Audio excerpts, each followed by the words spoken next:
আমরা একটা ব্রেকিং নিউজের দিকে নজর রাখবো, কেননা শেখ হাসিনাকে দেশে ফেরানোর দাবি গোপালগঞ্জের টুঙ্গিপাড়াতে বিশাল মিছিল করা হয়েছিল। গতকাল আমরা দেখেছিলাম যে টুঙ্গিপাড়া অর্থাৎ যেখানে মুজিবুর রহমান এবং শেখ হাসিনার জন্মস্থান, সেখানে টুঙ্গিপাড়াতে বিশাল মিছিল। তনয় আওয়ামী লীগ এবং সাধারণ মানুষ প্রায় 20,000 মানুষ একসঙ্গে মিছিল করেছিলেন, জমায়েত করেছিলেন। তাদের একটাই দাবি, শেখ হাসিনাকে দেশে ফেরাতে হবে। অর্থাৎ যে আন্দোলনটা আমরা দেখে যাচ্ছিলাম, অর্থাৎ অন্তর্বর্তী সরকার এবং সেখানে শেখ হাসিনার বিরোধিতা, তার বিপরীত ধর্মী ছবি এবার আমরা দেখতে পাচ্ছি কোথায় না গোপালগঞ্জের টুঙ্গিপাড়ায়। আমরা একটু রাজর্ষি বাবুর কাছে যাই। রাজর্ষি বাবু, আমরা আমাদের দেশের ক্ষেত্রে দেখেছি, অন্যান্য দেশের ক্ষেত্রে দেখেছি যে মিলিঝুলি সরকার, যখন মিলিয়ে ঝুলিয়ে সরকারটা তৈরি হয়, সেই মিলিঝুলি সরকারের যে গঠনগত অবস্থান বা তাদের নৈতিক অবস্থান, সেই অবস্থানে বেশ খানিকটা পরিবর্তন ঘটে এবং তার স্থায়িত্ব নিয়েও প্রশ্ন ওঠে, তাদের আদর্শ নিয়েও প্রশ্ন ওঠে। এখানেও কি সেই আদর্শ নিয়ে প্রশ্ন উঠে যাচ্ছে? দেখুন, প্রথম কথা হচ্ছে বাংলাদেশে অন্তর্বর্তী সরকার তৈরি হবে, মিলিঝুলি সরকার তৈরি হবে, তা টিকবে কি টিকবে না, তার কি অবস্থা হবে, তাই নিয়ে আমাদের কোনো মাথা ব্যথা নেই। বাংলাদেশ কাকে তার শাসক হিসেবে রাখবে, বাংলাদেশে কে শাসন করবেন, সেটা বাংলাদেশের মানুষ ঠিক করবেন। সেখানে আমাদের কারুর বলার না অধিকার আছে, না সেখানে ইন্টারভিন করার মাথা। কিন্তু প্রশ্নটা এই জায়গাতেই হচ্ছে, যখন ভেতরের জায়গাটা, সেই ভেতরের জায়গাটাই যখন অন্ধকার তৈরি হচ্ছে, তখনই প্রশ্নটা উঠে। আমাদের প্রশ্ন, আমাদের কনসার্ন একটাই জায়গাতে, যে কনসার্ন 47-এ দেশ বিভাজনের সময় সরদার বল্লভ ভাই পটেল, পণ্ডিত নেহেরু, বাবু রাজেন্দ্র প্রসাদ, বাবা সাহেব আম্বেদকর, আচার্য কৃপালিনী চক্রবর্তী, রাজা গোপালাচারীরা সেদিনকেও তুলেছিলেন। আজ আমরা সেই একই কথা বলছি। mere by drawing a line, those who are our kith and kin fought at our side. Mere by drawing a line, they cannot be separated from us. Sardar প্যাটেলের পরিষ্কার বক্তব্য। Let us not forget our brothers and sisters at the other side of the border. পরিষ্কার দাঁড়িয়ে পণ্ডিত নেহেরুর বক্তব্য যে 28% 41 সালের census অনুসারে পূর্ববঙ্গে বাঙালি হিন্দুর বসবাস ছিল, যা আজকে 7%-এ এসে নেমে দাঁড়িয়েছে। আমাদের চিন্তা, আমাদের কনসার্ন তাদের ব্যাপারে। গতকাল অন্তর্বর্তী সরকার তৈরি হয়েছে এবং গতকাল বাংলাদেশের ঠাকুরগাঁও, বাবুপাড়ার গোটা একটা গ্রাম, হিন্দু অধ্যুষিত গ্রাম জ্বালিয়ে দেওয়া হয়েছে। আমাদের কনসার্ন ওখানে থাকা বাঙালি হিন্দুকে নিয়ে। একদিন 1950 সালে যে যোগেন মণ্ডল পাকিস্তানের পক্ষে দাঁড়িয়ে হিন্দু অধ্যুষিত, হিন্দু মেজরিটি যশোর এবং খুলনা হওয়া সত্ত্বেও তাকে পাকিস্তানের অন্তর্ভুক্ত করে 1950-এর রাতের অন্ধকারে পদত্যাগপত্র লিখে পাঠিয়ে এসেছিলেন লিয়াকত আলী খানের কাছ থেকে। গোটা পশ্চিম পূর্ববঙ্গের নমশূদ্র থেকে সেখানকার মানুষদের সাথে বিশ্বাসঘাতকতা হয়েছিল, তাদেরকে বাঘের মুখে ফেলে দিয়ে রাখা হয়ে গেছিল। আজ তারাও একের পর এক যে চলে আসছে। বাংলাদেশের ঢাকা ট্রিবিউন নিউজ পেপারে যেখানে বেরিয়েছিল যে গড়ে 620 বাঙালি হিন্দু প্রতিদিন বাংলাদেশ ছাড়ছে, আমাদের কথা নয়, ওদের দেশের লোকেদের কথা।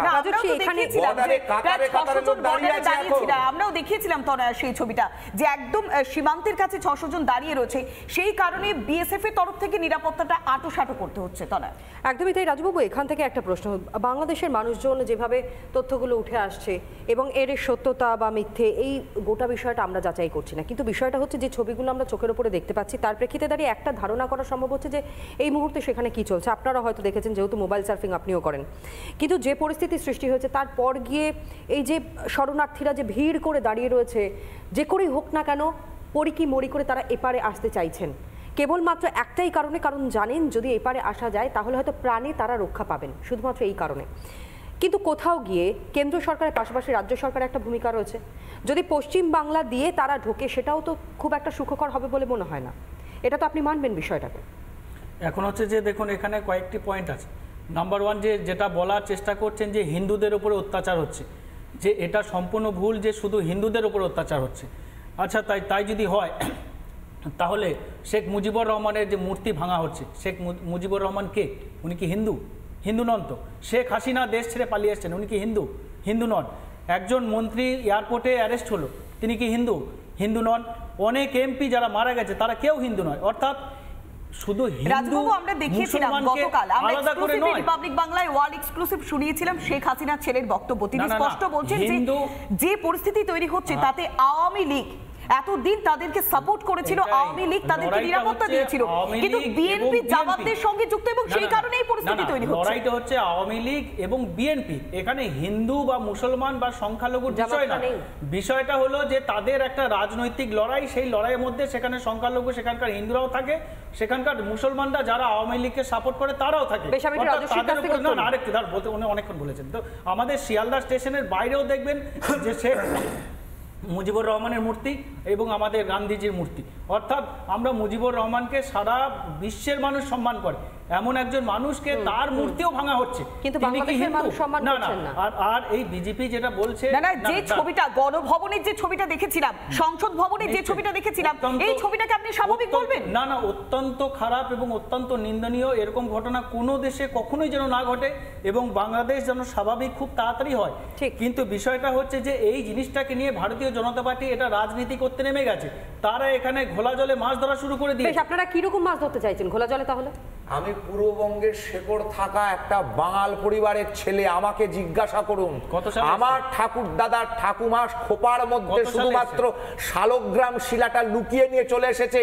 আমি এসব কথা এদের কাছ থেকে শুনবো না। এই যন্ত্রণা আমার পরিবার, আমার আত্মীয় স্বজন ভোগ করেছে। বাঙালকে জিজ্ঞাসা করুন। রাহুল আনন্দ যে বাউল, সে তো পক্ষে ছিল, এই অভ্যুত্থানের পক্ষে ছিল, তাহলে তার বাড়ি জ্বালানো হলো কেন? এটা কোনো আওয়ামী লীগ বিএনপির শুধুমাত্র লড়াই নয়।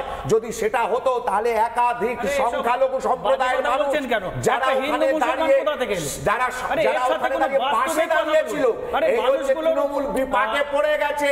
কারণ যোগেন মণ্ডলের দল, কারণ এদের দল হচ্ছে গিয়ে সংখ্যালঘু। তো আমরা দিনের পর দিন আপনাদের এই স্টুডিওতে এসে বলেছি যে আখড়া সন্তোষ বিভিন্ন জায়গায় জলসায় বারবার করে পশ্চিমবঙ্গের মাটিতে দাঁড়িয়ে বলছে শেখ হাসিনাকে ফাঁসিতে তোলো।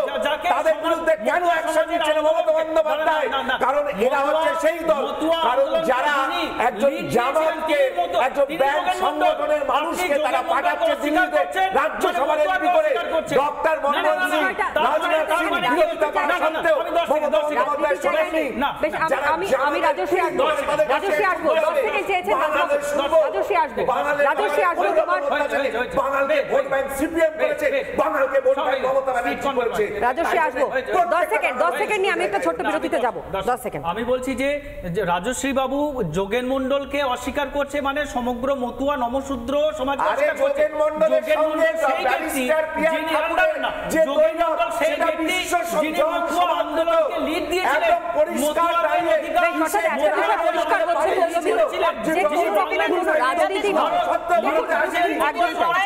বুদ্ধিজীবীদের লড়াইয়ের মাঝে সাধারণ মানুষের তো প্রাণ যাচ্ছে বেঠোকে।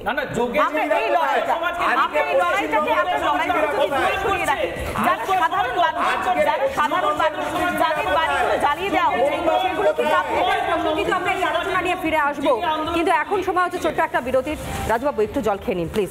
আমরা একটা ছোট্ট বিরতি নিয়ে বরং ফিরে আসি এক্ষুনি চটপট, কারণ আরও বেশ কিছু বিষয় এখানে আলোচনায় উঠে আসছে। একদিকে যেমন প্রধানমন্ত্রী নরেন্দ্র মোদীর বার্তা এবং সেই বার্তা অনুযায়ী কতটা বাংলাদেশের যারা সংখ্যালঘু সত্যিই যারা সমস্যার মধ্যে রয়েছেন, যে ছবিগুলো আমরা দেখছি, যে বারংবার অভিযোগগুলো সামনে আসছে, যেভাবে আর্তনাদ তারা করছেন, তাদের পাশে কতটা দাঁড়ান যারা এই মুহূর্তে দায়িত্ব নিয়েছেন তারা, এবং পাশাপাশি এই বাংলার যারা বুদ্ধিজীবীরা রয়েছেন তারাই বা এখনো পর্যন্ত কেন চুপ, কেন এখনো পর্যন্ত তারা একটা কোনো কথা বলছেন না।